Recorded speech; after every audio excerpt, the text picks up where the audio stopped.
एक जाटनी अपने खेत में गोबर पाट रही थी, अर्थात गोबर के उपले बना रही थी और साथ साथ मुंह से तिल चबा रही थी।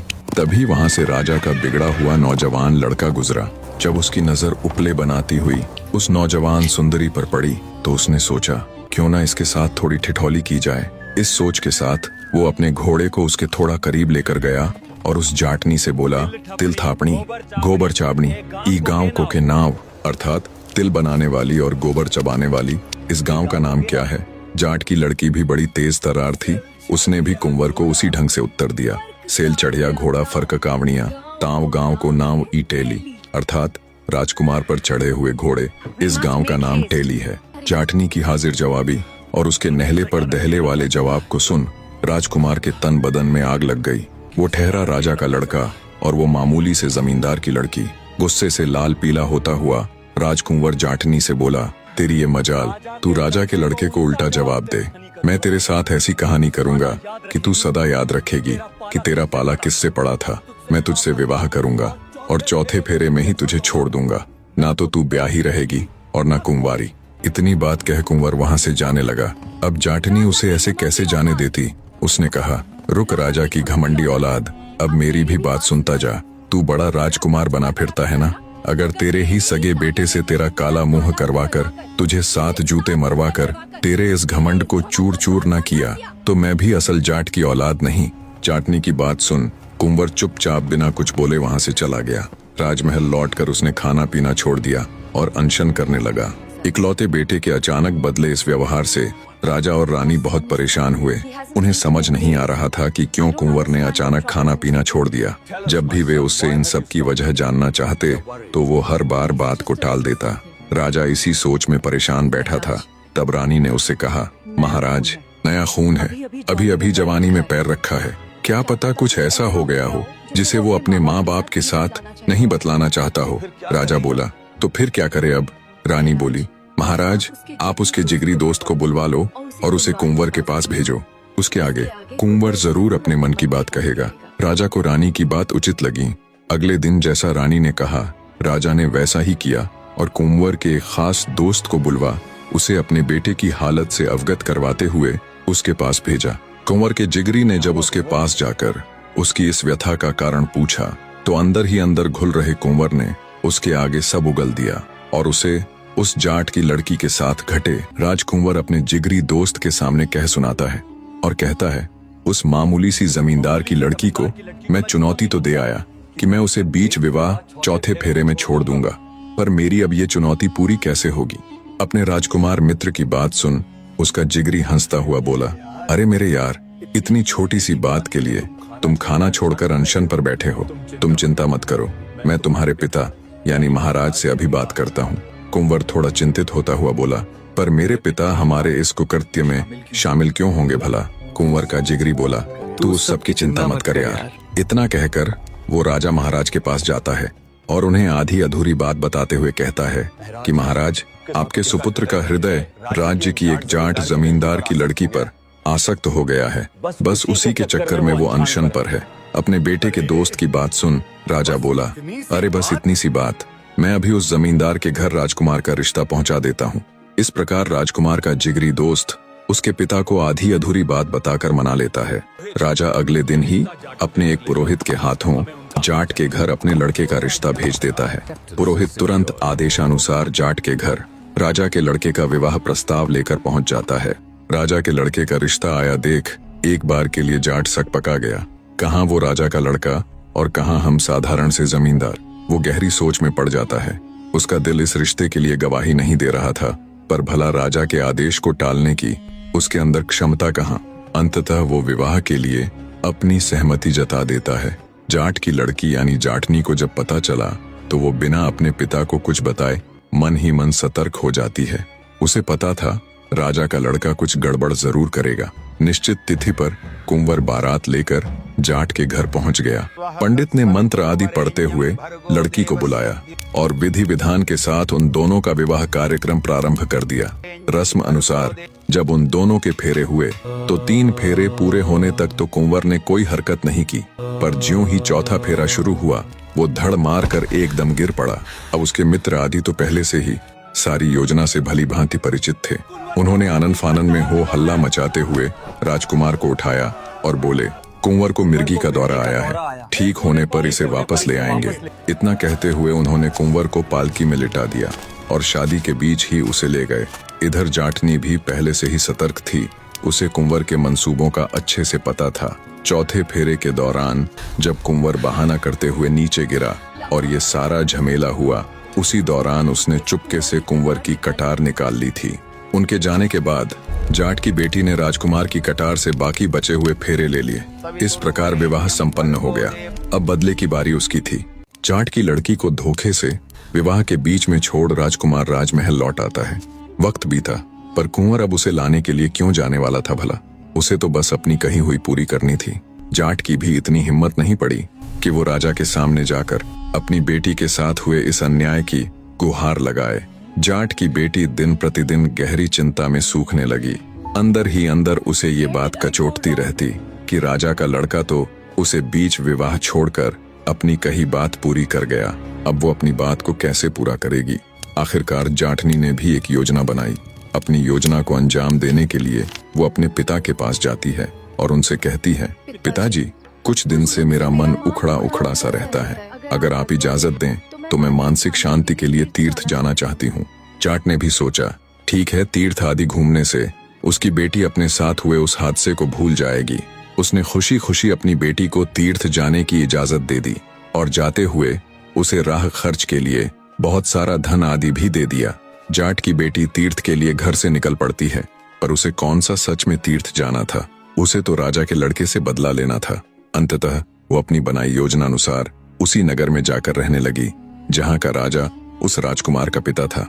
अपने पिता के दिए धन आदि से जाटनी ने नगर के अंदर एक ठीक ठाक घर ले लिया और वो अपना रूप बदलकर गुजरी का रूप धारण कर राजा की नगरी में रहने लगी और कुछ बढ़िया नस्ल की गाय ले ली।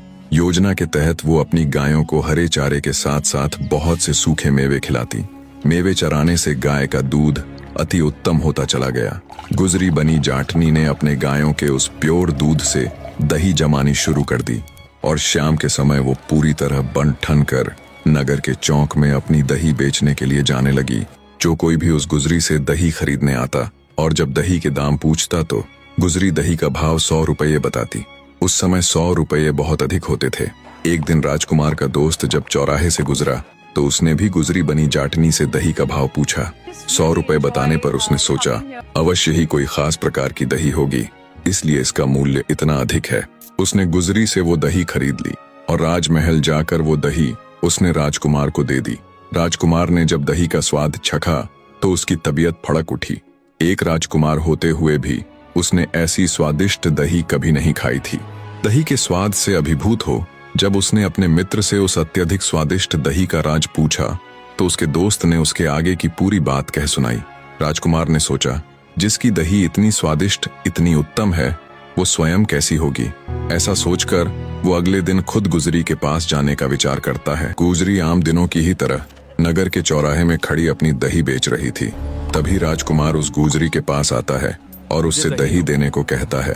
वो ये बिल्कुल भी नहीं पहचान सका कि ये गुजरी और कोई नहीं बल्कि वही जाटनी है जिसे उसने विवाह के बीच में ही छोड़ दिया था।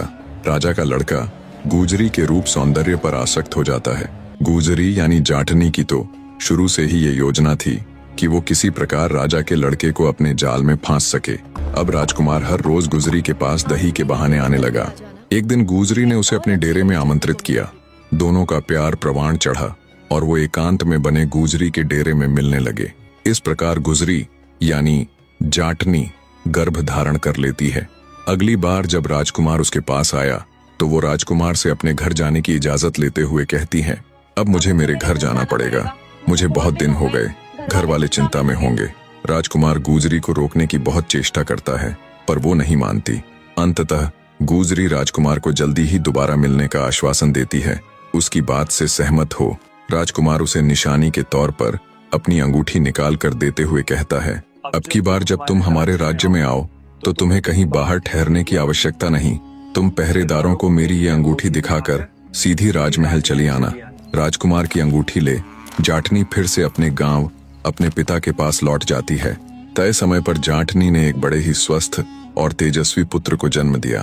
पुत्र के जन्म पर उसने अपने पिता को भी अपनी सारी योजना बता दी। समय अपनी गति के साथ बीतने लगा। जाठनी अपने पुत्र का खान पान का विशेष ध्यान देती, जिससे वो दिन दूनी और रात चौगुनी गति से बढ़ने लगा।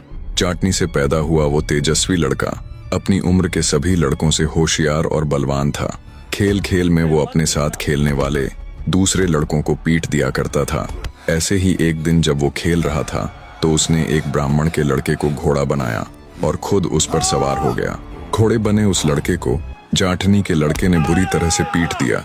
रोते चिल्लाते ब्राह्मण का लड़का जब अपने घर जाकर अपनी माँ को सारा माजरा बताता है तो उसकी माँ जल भुन उठती है।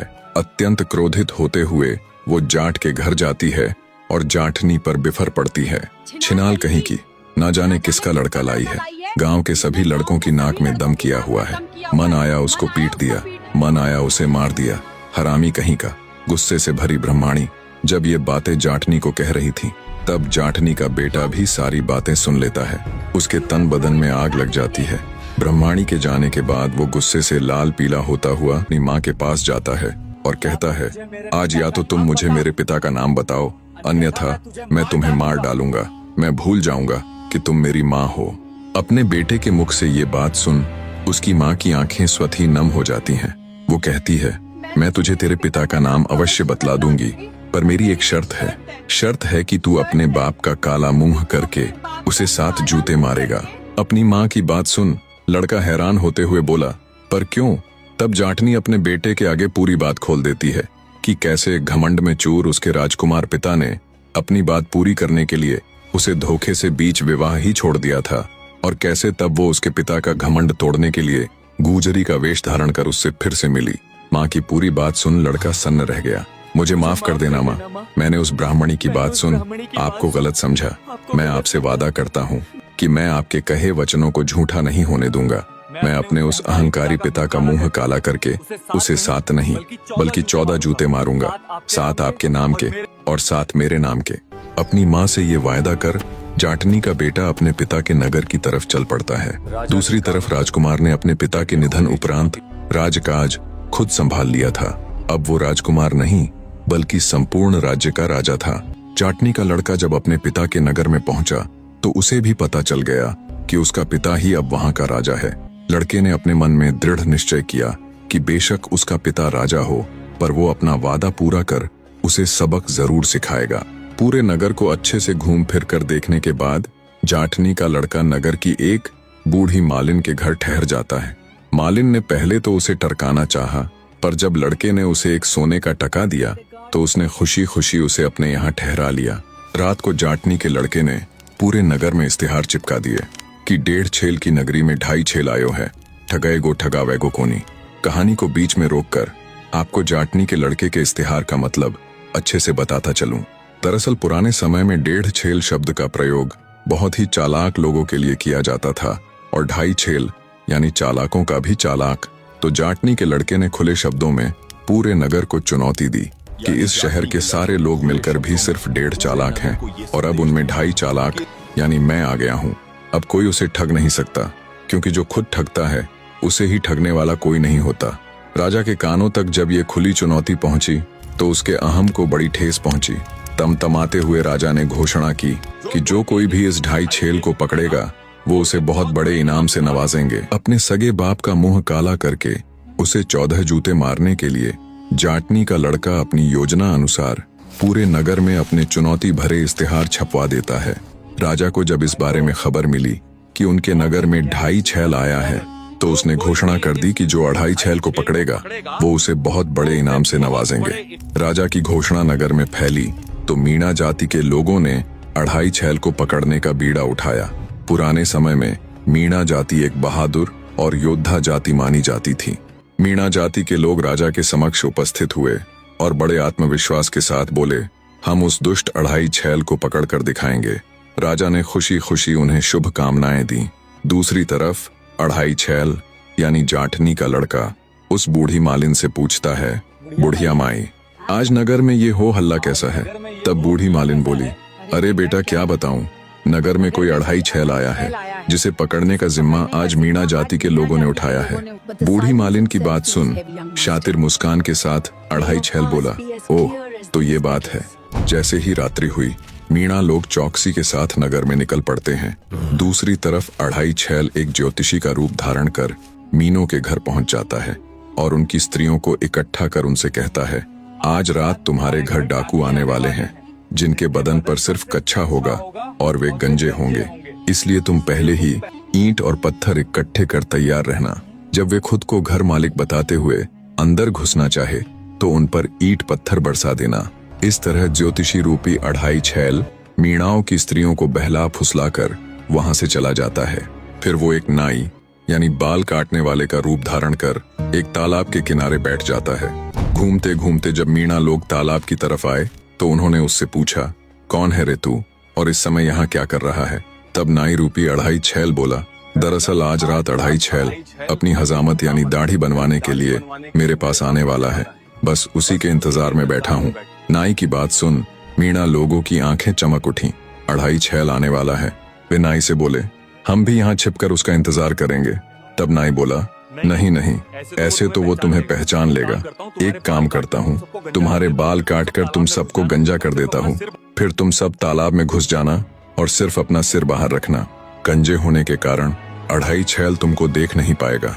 जैसे ही वो आए तुम तुरंत उसे पकड़ लेना। और एक बात याद रखना, जब तुम्हें राजा से अढ़ाई छैल को पकड़ने का इनाम मिले तो मुझे मत भूल जाना। इस तरह नाई रूपी अढ़ाई छैल मीणा लोगों को भी बेवकूफ बना देता है और वे खुशी खुशी उसके कहे अनुसार करते हैं।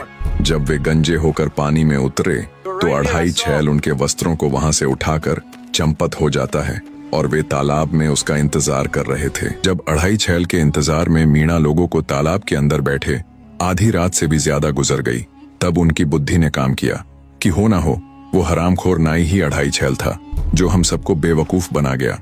वे दुखी मन से तालाब से निकलते हैं। देखा तो उनके वस्त्र भी गायब हैं। बेचारे कच्चे कच्चे में ही घर की तरफ हो लिए। जैसे ही वो घर पहुंचे तो उनके स्वागत में पहले से ही तैयार उनकी स्त्रियां ईंट और पत्थरों से अपने पतियों का स्वागत करती हैं। वे चिल्लाते रहे कि वे उनके पति हैं, पर वे नहीं रुकी। जब सवेरा हुआ तो उन्होंने अपने पतियों को पहचाना और उन्हें घरों के अंदर लेकर गई। राजा को जब ये पूरा वाक्या मालूम हुआ तो वो खिसिया कर रह गया। उसने विचार किया कि हाँ, दम तो है इस अढ़ाई छैल में। जिन्होंने उसे पकड़ने का बीड़ा उठाया था उसने उल्टा उन्हें ही धूल चटा दी। अढ़ाई छैल की बुद्धि को देखते हुए राजा इनाम की रकम को दुगना कर देता है। दोगुने इनाम के चक्कर में नगर का कोतवाल राजा के सम्मुख पेश होता है और कहता है, महाराज मुझे भी मौका दीजिए, मैं उस कमीने अढ़ाई छैल को आपके कदमों में लाकर डाल दूंगा। राजा ने कोतवाल को भी शुभकामनाएं दी। जाठनी का लड़का यानी अढ़ाई छैल फिर से बातों बातों में बूढ़ी मालिन से पता कर लेता है कि आज नगर के कोतवाल ने उसे पकड़ने का बीड़ा उठाया है। उधर शाम होते ही कोतवाल गश्त के लिए निकल पड़ता है और इधर जाटनी का लड़का एक बूढ़ी स्त्री का रूप बना फटे पुराने कपड़े पहनकर नगर के चौक में बैठकर दाना दलने लग जाता है। कोतवाल वहां से गुजरा तो बूढ़ी स्त्री को देख बोला, क्यों री बुढ़िया, इस वक्त तू यहाँ क्या कर रही है? बुढ़िया बने अढ़ाई छैल ने हकलाते हुए बूढ़ी स्त्री की तरह ही जवाब दिया, क्या बताऊं हुजूर, अढ़ाई छैल आया था और अपने घोड़े के लिए दाने दलवाने का काम सौंप गया, बस उसी के काम में लगी हूँ, वो आता ही होगा। बूढ़ी की बात सुन नगर कोतवाल चहक उठा, बोला, तुम हटो यहाँ से बूढ़ी माई और अपने ये वस्त्र मुझे दे दो। इस प्रकार नगर कोतवाल बूढ़ी के वस्त्र पहन नगर चौक में दाने दलने लगा। बुढ़िया रूपी अढ़ाई छैल कोतवाल के कपड़े ले वहां से चंपत हो जाता है और कोतवाल पूरी रात नगर चौराहे में बैठा दाना दलता रहा। जब दिन निकलना शुरू हुआ तब आते जाते लोग कोतवाल के ऊपर हंसते कि ये आज कोतवाल को क्या हो गया जो इस भेष में नगर चौराहे पर बैठा दाना पीस रहा है। लोगों को खुद पर हंसते देख कोतवाल ने तुरंत वो सारा ताम झाम फेंक दिया और माथा पकड़कर बैठ गया।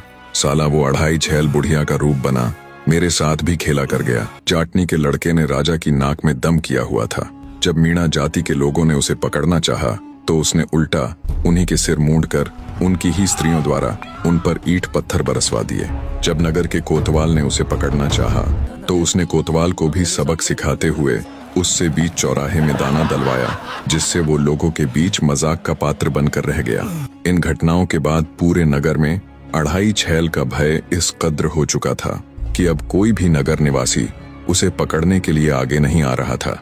लोगों को ये बात जच गई थी कि अगर अढ़ाई छैल को पकड़ने गए तो उल्टा हमें ही लेने के देने पड़ जाएंगे। राजा भी उससे अत्यंत परेशान था। अंततः राजा ने उसे पकड़ने वाले को आधा राज्य देने की घोषणा की। आधे राज्य के लालच में इस बार फौजदार हिम्मत करके आगे आया। बड़े ही विश्वास के साथ उसने राजा से कहा, होगा महाराज वो अढ़ाई छैल, पर अब तक उसका पाला मुझसे नहीं पड़ा है। कल सुबह वो आपके कदमों में होगा। राजा ने बुझे हुए मन से फौजदार को भी शुभकामनाएं दी।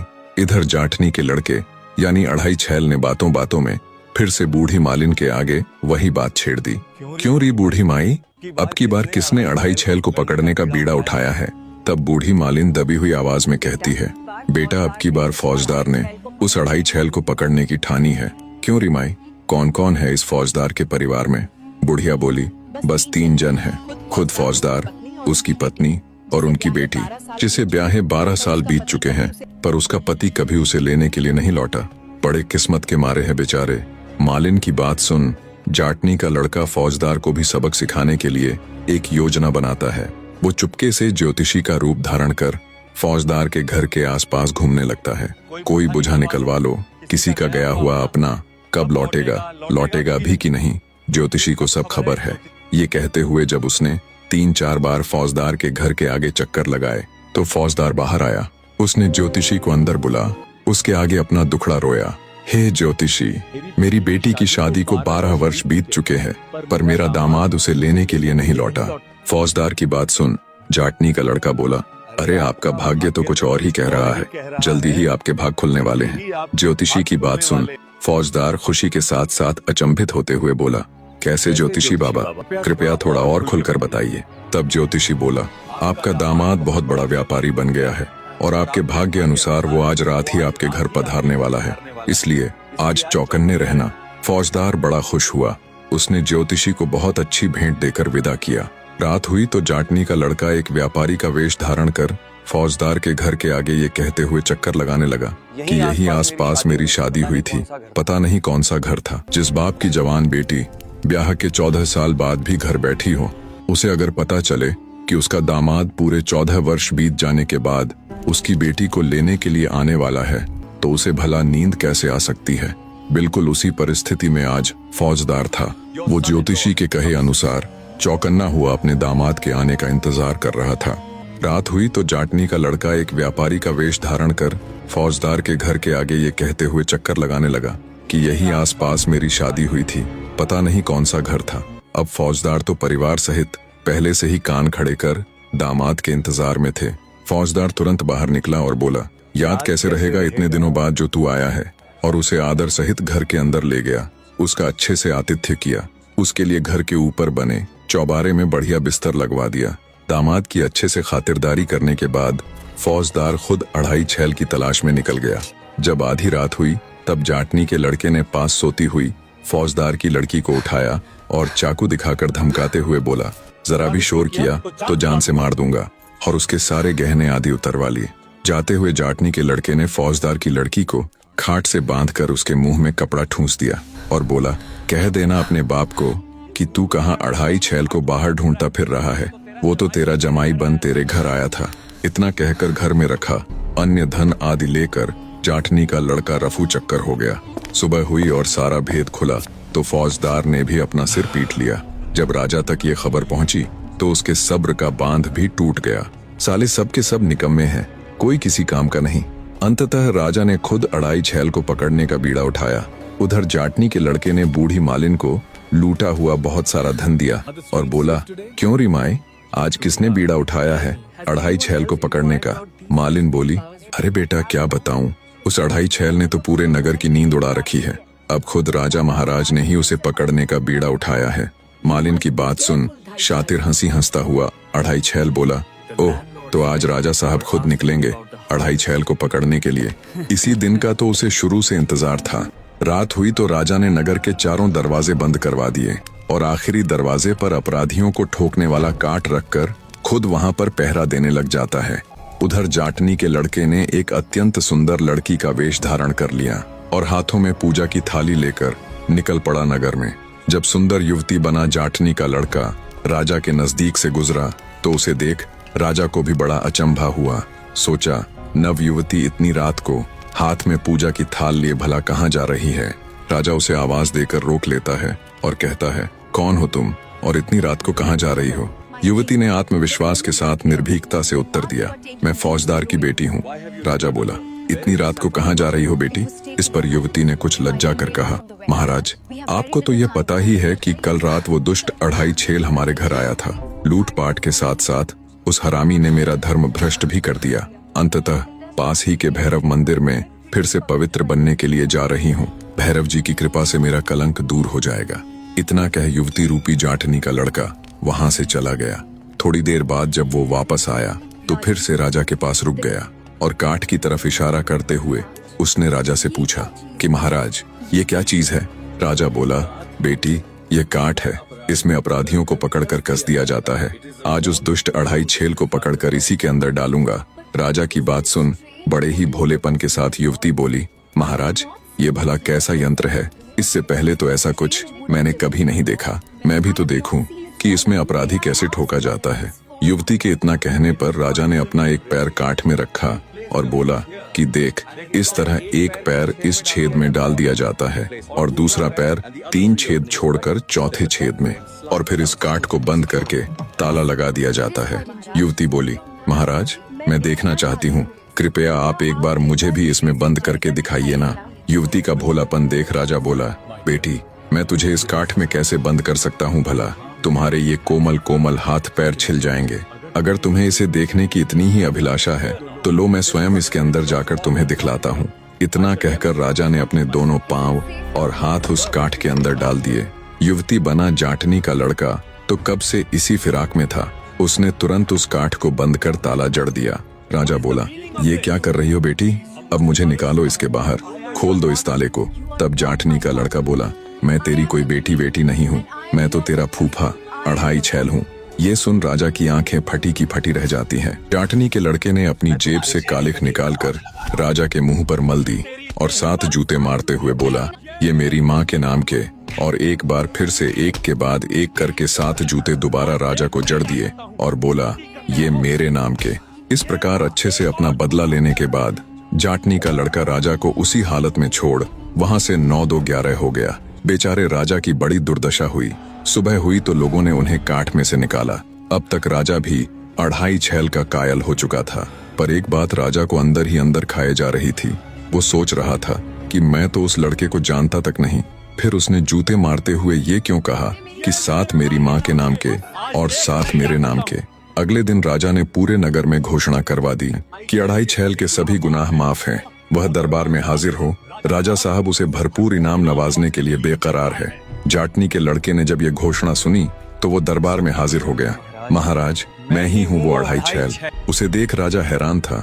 उसे उसके आने की बहुत कम उम्मीद थी। कुछ देर तक राजा खुले मुंह से विचारों की उधेड़-बुन में खोया हैरानी से उसे देखता रहा। फिर जब राजा ने उससे जूते मारने का कारण पूछा तो उसने शुरू से लेकर अब तक का सारा वृतांत राजा के सामने कह सुनाया।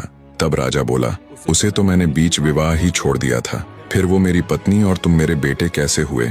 जाटनी का लड़का बोला, महाराज जब आपने फेरों के बीच बेहोश होने का नाटक किया था उसी क्षण पहले से ही चौकन्नी मेरी माँ ने आपकी कटार निकाल ली थी। आपके जाने के बाद बस आपकी उस कटार के साथ ही उन्होंने बाकी बचे हुए फेरों को पूरा कर विवाह संपूर्ण किया। और रही मेरे पैदा होने की बात तो मेरे जन्म की कहानी आपकी ये अंगूठी बयां करेगी। राजा ने तुरंत अपनी उस अंगूठी को पहचान लिया जिसे उसने गुजरी को दिया था। राजा जाटनी को आदर सहित अपने राज्य में बुलवा लेता है और जाटनी वो उसके लड़के से अपने किए के लिए माफी मांगता है। राजा ने अढ़ाई छेल को अपना बेटा मान उसे युवराज घोषित कर दिया और जाटनी को अपनी पट रानी बना लिया। इस तरह जाटनी ने भी अपनी कही पूरी करके दिखाई। उन्होंने साथ साथ बड़े ही आनंद के साथ अपना जीवन व्यतीत किया।